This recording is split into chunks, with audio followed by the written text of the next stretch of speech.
right, right.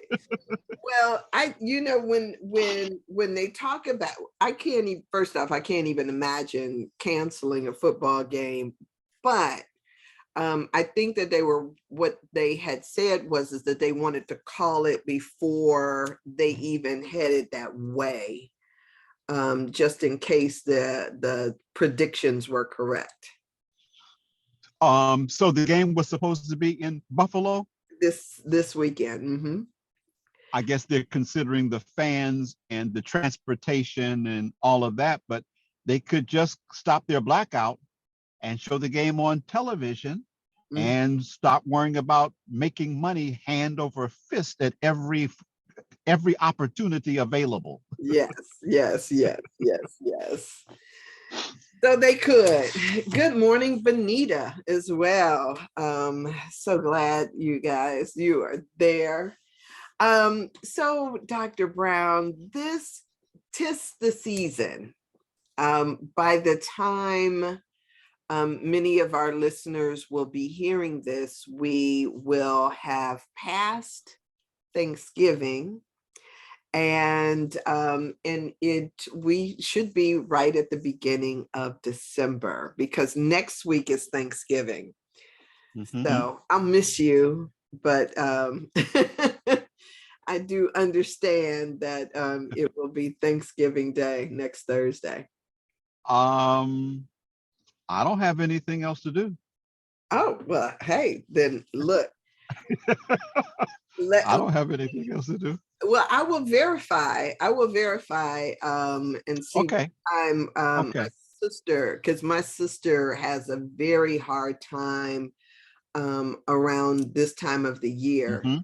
Today is the day that I lost my dad 9 years ago today. And my mother also died the day after Thanksgiving. So she takes it really hard every year. She lost a child in November too. So it's just been, November is not everybody's time. So I will definitely let you know. Okay. That would be fabulous. Yes, it'll be fabulous. Okay. So there's a lot of people, though, that have a hard time around this time of the year, not just because of like deaths that happened in our individual families, but I mean, I think that this is a seasonal change as well. Well, certainly you're referencing seasonal affective disorder. And that is a mood disorder that occurs because of the shortness of the days and the less exposure we have to sunlight.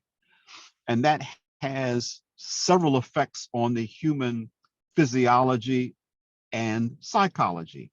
So one of the things that is complicated by this shortness of light and the linkness of the evening and night is that we don't get as much vitamin D via sunlight.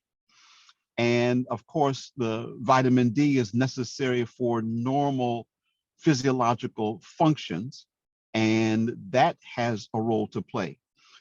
But I've thank you for giving me the heads up, because I started to look at this in a number of ways. And so when scientists are talking about not getting enough sunlight, they keep making reference to vitamin D.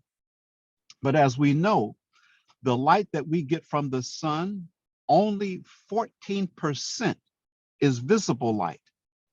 But there's also the invisible radiation that we get. So there's the infrared spectrum, which includes the radio waves and television waves.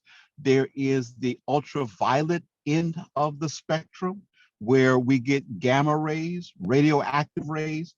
All of that is beaming down on us from the sun. And of course, our physical bodies, which what we can see is only a part of our makeup.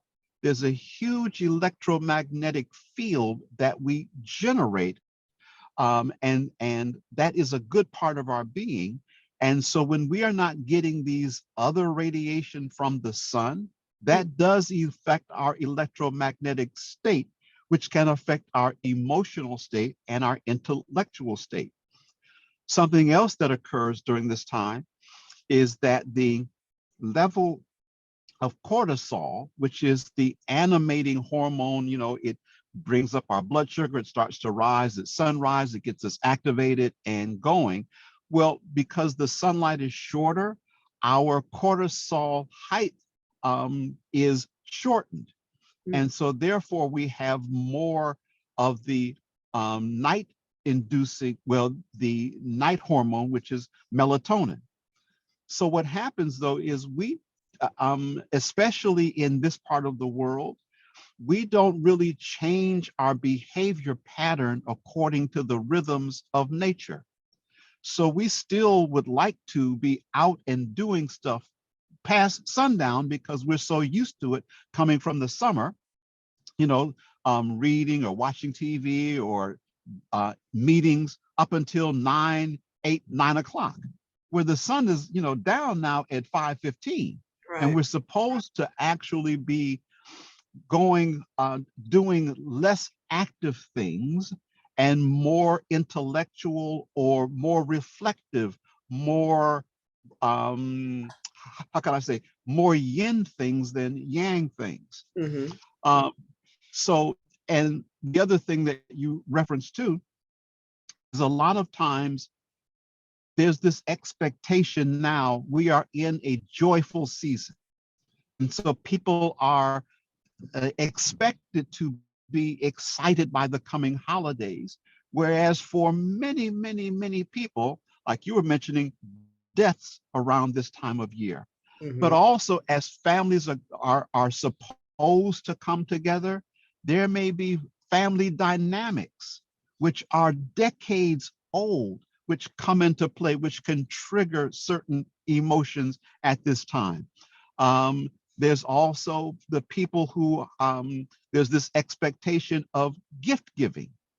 And so at times of economic downturn, people may feel a little bit stressed by having to produce gifts, to their children, to their family, to, their co-workers. There's all of these other things that can trigger people at this time of year because the expectation is, it's peace on earth, it's goodwill towards men. We know that that's not true, but the expectation is do what you're doing, put on a happy face and push yourself through it. And that may be quite a challenge for a great number of people.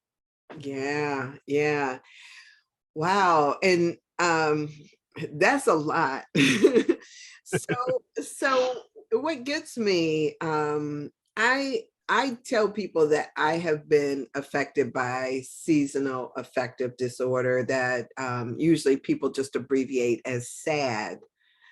And I can, and I say that because I can remember as a child, I couldn't have been more than 10 years old and crying like I was 10 years old or younger, like a baby on Christmas.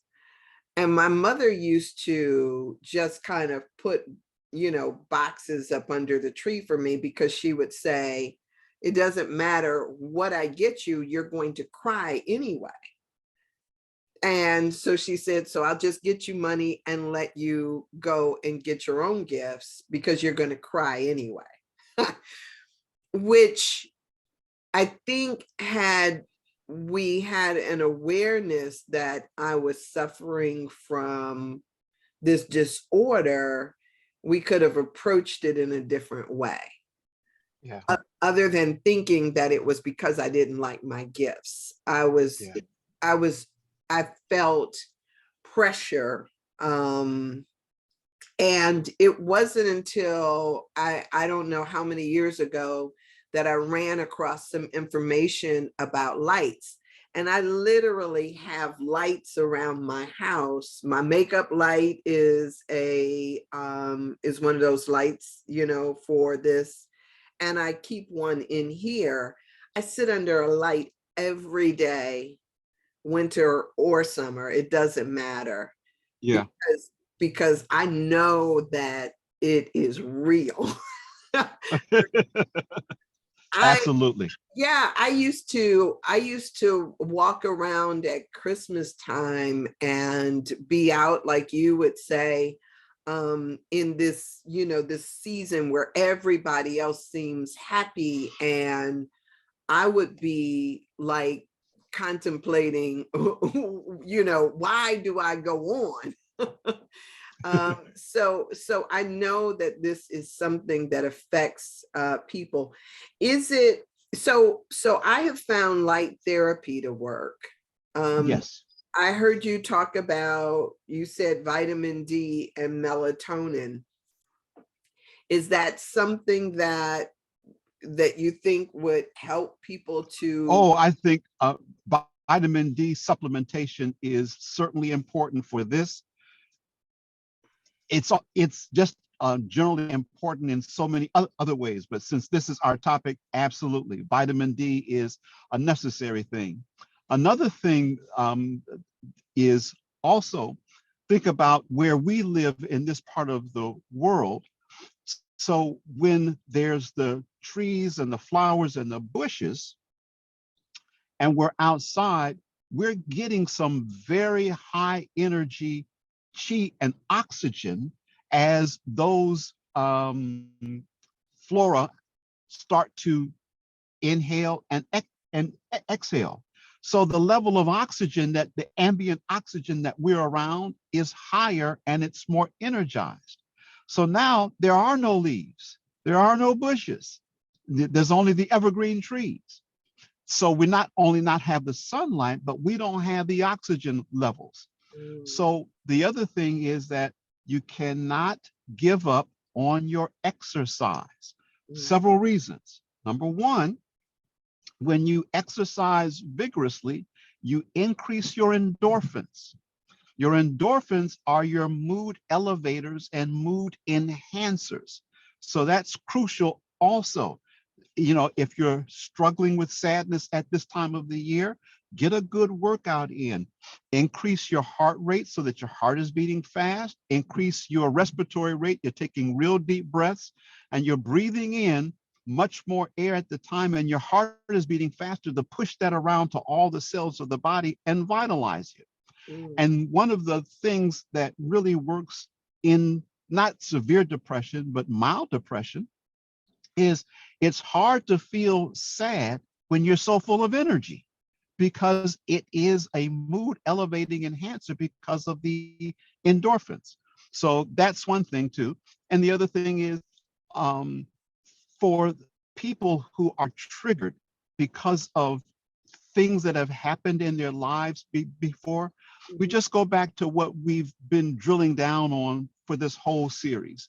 And that is, you have the ability to reprogram your brain in meditation mhm, and write your own script and see those traumatic incidences in one's life, but change the script, mhm, change your response, change the response to others, and see yourself instead, feeling if you're not happy, at least I'm peaceful and I can enjoy the peace because I'm no longer being traumatized or troubled by something somebody else is doing. And so over time, you can just reprogram your brain and become, I'm not saying that you will ever forget the events, but the events may not hold as much emotional sway over you when the time of the year comes around again. I don't think, as a person, if you've lost a loved one at a certain time, you're not going to not think about that person when that time comes and right. your relationship. But instead of being saddened by it, if it was a good relationship, instead, you will remember all the wonderful things and be thankful. Wow, I had this person in my life and my life is richer because of it. I'm so thankful. And then the other part that we always talk about too is, remember, death of the body is not the death of the spirit and the soul and the consciousness. That being is still alive somewhere. And if you keep that relationship alive in your mind and not, instead of seeing them dead, you can sometimes have access to that consciousness. You can get the messages. Sometimes, the butterfly will come and land on your head and tell you, like, I'm okay, I'm with you. Certain things, the bird will come into your house, walk around, look at you, and then fly back out. Right. You'll get the messages. Mhm. So we have to understand that though they're not present physically with us, consciousness never dies. The soul never dies. And so walking around with that conviction can kind of help not eliminate, but at least lessen the emotional burdens that, as humans, we are afflicted with as we get older. That is so excellent, excellent, excellent points. When you mentioned this changing the script, it's interesting because all of us, I think people create a particular narrative around the events that happen in their lives. And we have this idea that somehow if whatever the narrative is that we've created, that it is solid and stuck in stone rather than being something that we can redefine and have it be more malleable. Instead of thinking that you got divorced or that somebody left you, they brought something into your life, a lesson that you were there to learn. And when that learning was complete, then they were free to go. And so instead of getting locked into this, we talked about this last week, this idea of victimization. Yes, ma'am. We can change the story to see that this too is happening for our good. And people who have that mentality, what I would just like to have them consider the possibility, when you have those kinds of thoughts and feelings, you actually are disempowering yourself on multiple levels. We were able to demonstrate time and time again the physiological weakness that one can exhibit at that time. How we can actually measure the function of the immune system when you have happy thoughts versus sad thoughts. Mm-hmm. And truly, even people who have obsessive compulsive disorder, they still have free will. It may be a challenge, it may be difficult, but you are still can actually have sovereignty over the thoughts that, not that come to you, but the thoughts that you dwell on and entertain over and over again. Because you could choose to have another thought. It may be difficult without practice, but after a while, if you practice often enough, knowing I do have this ability, like a young child sees everybody else walking and then decides one day, I'm not crawling anymore. I'm going to walk. Right. They fall and they get back up. I'm not crawling. I'm going to walk. Why? Because I've already intuited I have the ability to walk. So once you have that conviction, you can not keep engaging and dwelling on those disempowering thoughts, because you understand this is actually hurting me. I'm choosing to hurt myself. I can love myself enough that there's a technology available that I'm going to avail myself of. I'm going to study and I'm going to practice because I'm not going to keep hurting myself. I do have some control over this, but sometimes we're not taught that we have the power and therefore are accountable for some of the things that occur in our lives. Mm-hmm. And it's when you want to accept accountability that you can embrace the power to change what you see demonstrated in your past by your past behaviors and choices, and decide from now on, I think I'm not that I'm going to think, I'm going to plan and program myself for better choices because I do choose better outcomes. Right. Yeah. And I think that that is one of the things that we see often is a lot of times people feel powerless Yes, to control their reactions to certain stimuli. right. And sometimes they feel powerless as if the thoughts that they just come up without will. Um, and so I think you're pointing out something that I think all of us need to practice, which is that the power of choice. I remember when I first got this idea, um, my grandmother used to have all these little sayings, like most of ours do. This idea of grabbing the bull by the horns, and I would actually see myself wrestling as if the Uh-huh. bull were my thoughts, and I had to figure out who was going to run this. And I would see myself wrestling this Wow. bull because I just couldn't see me allowing something else to control my destiny, especially when it was things that I was dwelling on that had already passed. That is such a powerful image. It is actually one of the lessons of the Sphinx. The head of a human, which has the ability to think and choose, on the body of a very powerful animal. You Mm, have chosen to take the bull by the horns, or I'm going to let the cerebral thinking, reasoning part of my being control the animal that wants to rise up and take control of my life through my emotions, through my emotional responses, through my automatic condition reflexes. No, I'm going to choose what I'm going to react to, how I'm going to respond, and the modulation and regulation of those responses. We mm, have that ability, but we've not been taught, number one, that we do have the ability and how we practice and cultivate and master the ability. yeah, yeah. So and so you bring up so the one of the points that you brought up earlier, and as I was thinking about you talking about this, the mood and how this season affects us, we are animals, and we forget that a human is a type of an animal. And in doing so, I think that a lot of times we forget that many animals do hibernate over the winter.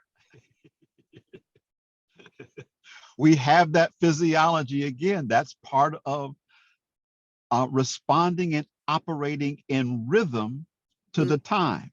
So, Mm-hmm. right. So we have these, 14, 15 hours of darkness and, 9 hours getting shorter and shorter and shorter until December the 25th. And so our physical activity is supposed to get less and less and less.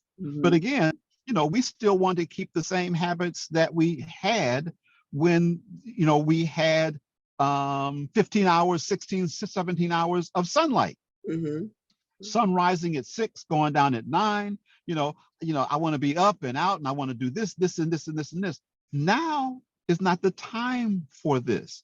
Now is actually the time, as we're heading towards the winter solstice and the longest 4 nights of the year, for us to become more and more reflective of what our life is about, our purpose, how we're acting in our purpose, and the things that we want to see happen in our lives. Now's the time to start giving that much more attention than the house painting, buying the new house, buying the new car, the things that we did in the summertime.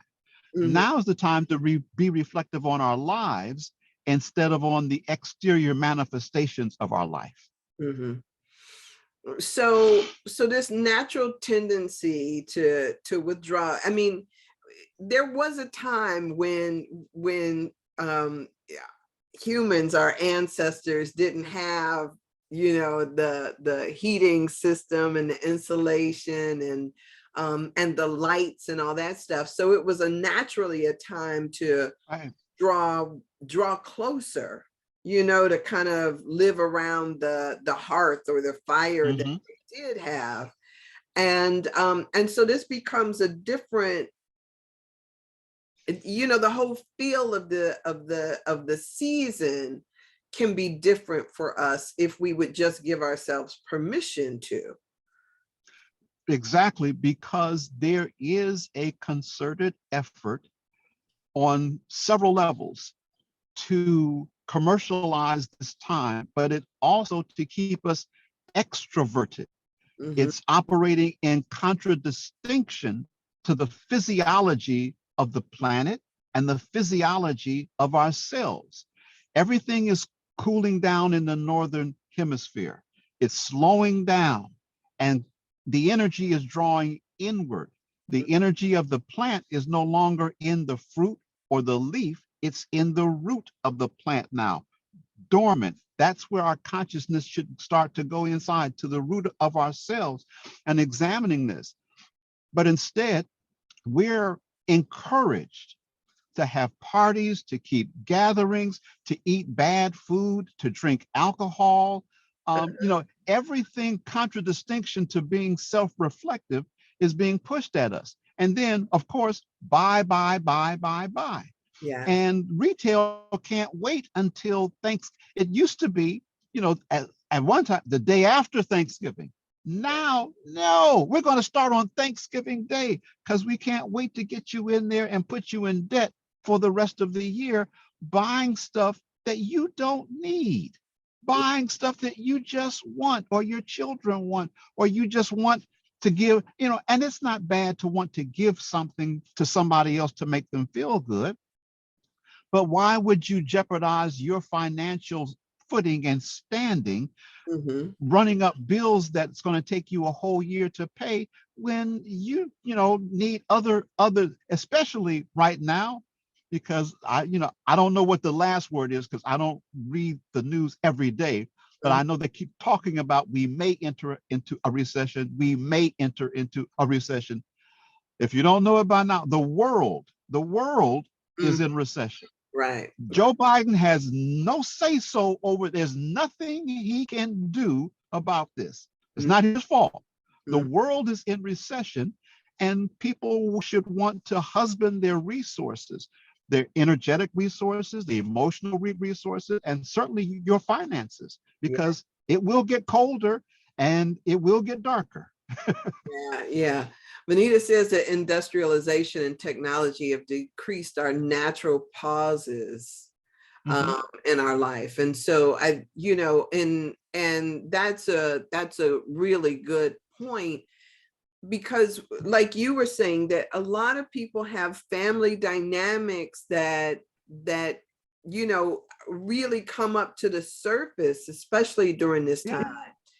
And if we're being reflective, or if we're really just turning inward and trying to see, one of my favorite prayers is help me see this differently. I like to look at things, and where at one point I may have believed that it was somebody else in the wrong, I get to reflect on the part that I played. Yes. And that's a very good point. Instead of having the triggering things, what role did I play? And if it comes to pass that, you know what, I did the right thing, then what I'm going to do is, rather than fight with this person, maybe this person actually needs my love. Maybe this person is in my life for me to help love them, which gives me patience and growth in my ability to expand my love, but maybe rescue them. Maybe they're a bit more damaged than I am, and they're here, and this is their perverted way of asking for love by fighting with me, by calling me out, et cetera, et cetera, et cetera. So that different point of view that you're saying is something that can be done if you're reflective and not reactive all the time, and you take some time alone, spend some time by the self, Yeah. and they think over those things. Yes, ma'am. You know, and so it's so beautiful that, you know, that I get to talk to you about it. Vanita is, you know, when I was taking when I do her yoga classes, she has this I don't want to call her the trickster because she's such a blessing, but she has this way of making you, okay, we're going to do an inversion and turn upside down so that you can look at life from a different perspective.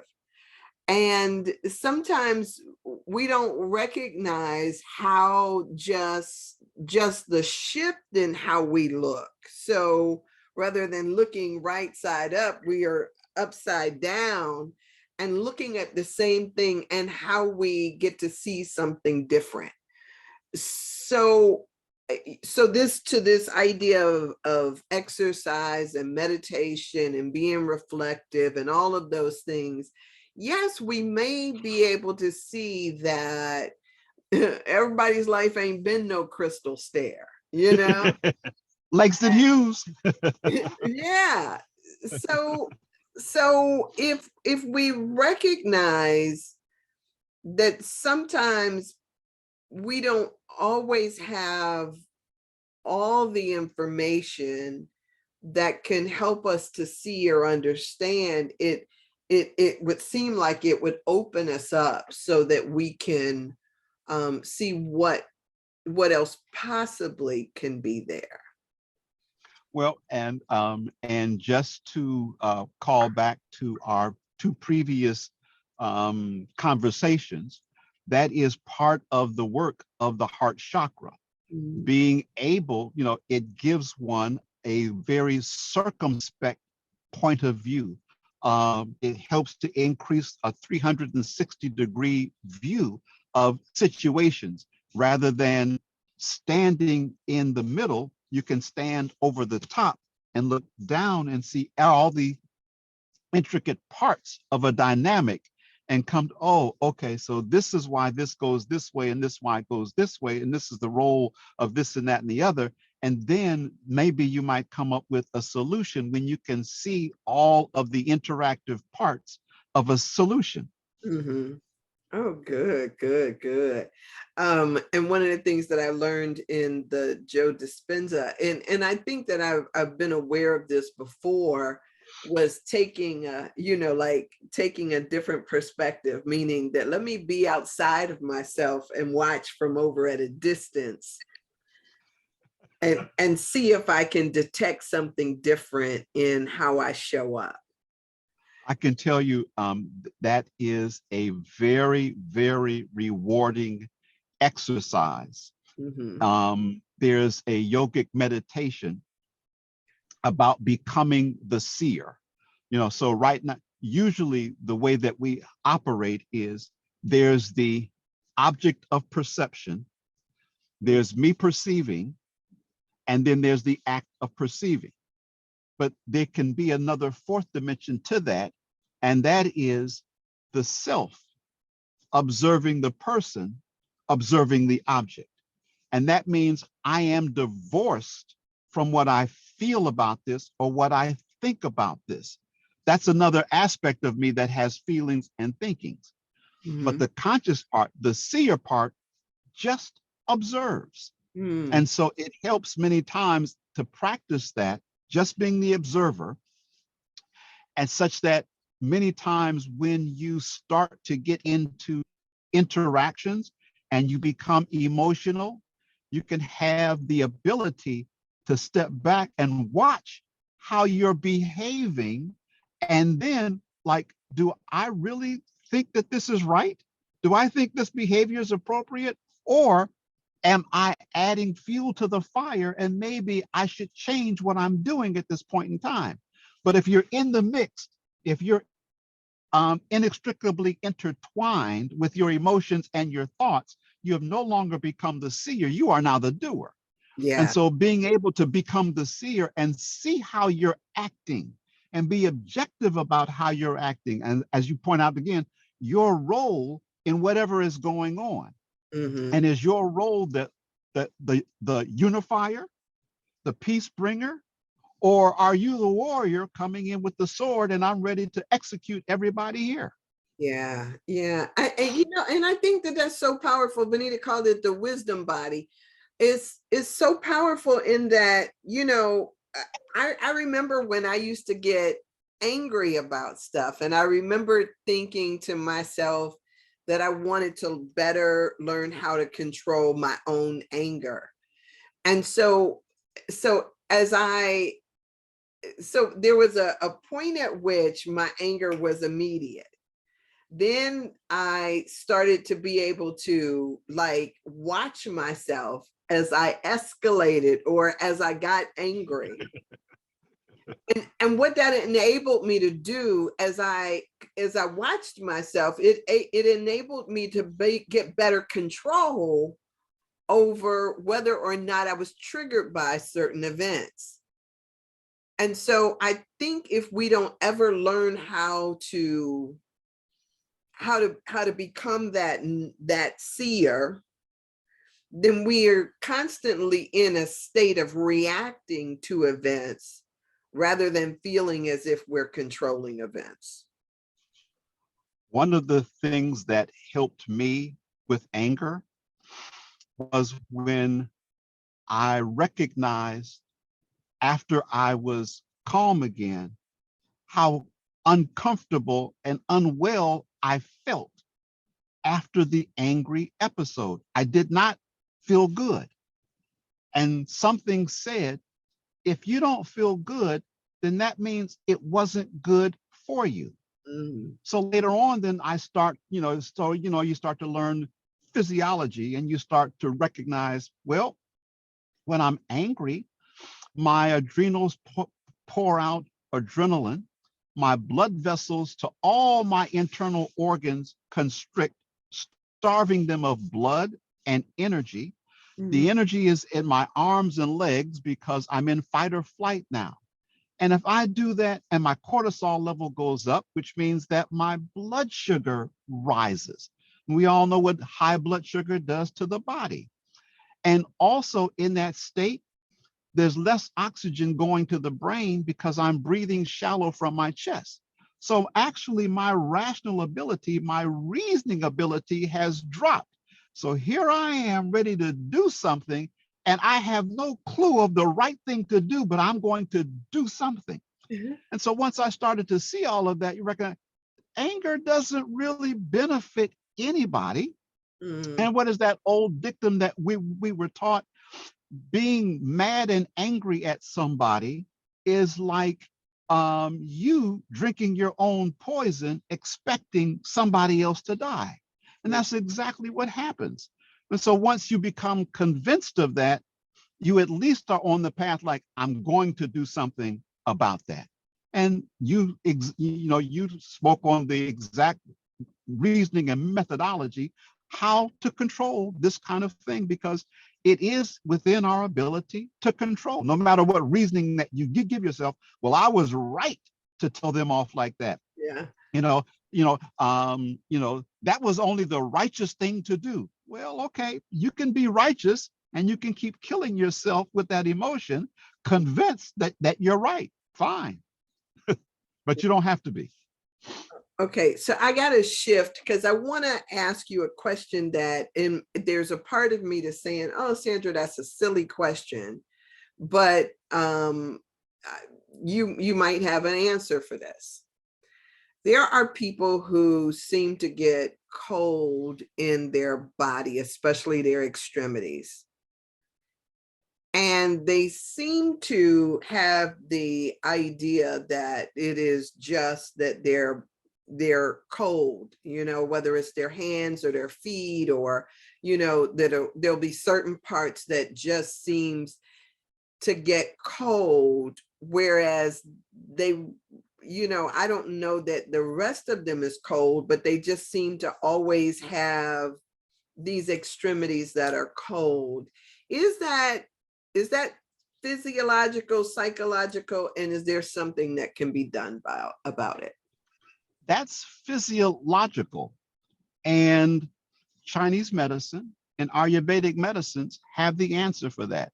What they're experiencing is either a drop in chi or stagnation of chi. It's stuck someplace. But what they're experiencing is the decrease in energy flowing to the extremities.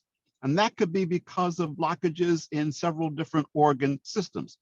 So a good Chinese medicine doctor with pulse analysis, with tongue analysis, can come up with, number one, herbal remedies and acupuncture treatments to increase the energy to those organs. The key point, though, and the same with Ayurvedic medicine, they would even prescribe a diet.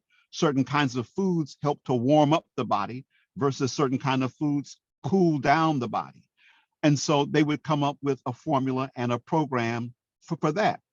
But the other thing to consider is, again, sometimes our habitual thoughts, ideas, and feelings about situations are the cause of the energy disruption, the energy stagnation. So besides using the external things, whether or not it's the acupuncture, the herbs, the supplements, the diet, one still has to do the self-inventory as to what's my role in how this has started. What am I thinking, feeling, experiencing that could be disrupting the energy flow in my body? That's good. That's good. So see, I'm so glad I asked. Yeah, because there are so many people who experience all types of things, whether it is, getting cold in those extremities, or the, people who are not menopausal who break out in these sweats. That's right. That's right. It's sometimes people are more embarrassed to actually address the issue. No, I remember I used to every night between 2 and 3 a.m. I would have cold sweats. I would break out into a sweat. And so I brought it up to my Chinese medicine doctor. I say Chinese medicine, but he was African American fella who was very, very, very smart. And he diagnosed me with a lung yin deficiency. And so I took some supplements, I did some Qigong, and then I realized what I was holding on to, because lungs are the holders on of loss. And so people who have prolonged grieving, who have an inability to let go of something, whether it's a relationship, finances, death, or something, have more problems with their lungs, bronchitis, asthma, chronic cough, et cetera, et cetera. And so I had to work on that as opposed, in addition to the acupuncture and the herbs. And, and it was a remedy that worked. So again, there's lots of things that Western medicine does not have an answer for, because we always think, we're trained to think in terms of atoms and molecules, cells, tissues, and organs, the physical part of our being. We don't really integrate the emotional part. We certainly have no understanding of the energetic part. And consequently, some of these things are on an energy level, and they require somebody who's expert at manipulating energy, either through marma point therapy, which is like finger pressure points, or acupuncture, or using certain herbs which have a certain energetic signature. Wow. So that right there is phenomenal. So a person who may be having lung disorders a lot of this could be an emotional thing that needs and you know, it's interesting because I think sometimes we intuitively know that there is something wrong but don't know how to address the problem. Right. And Right. so this is this thank you. Thank you. You're quite welcome. You're quite Oh my welcome. gosh, it's like just deep bow to you. And No, I don't know how to treat it. I know who to refer you to.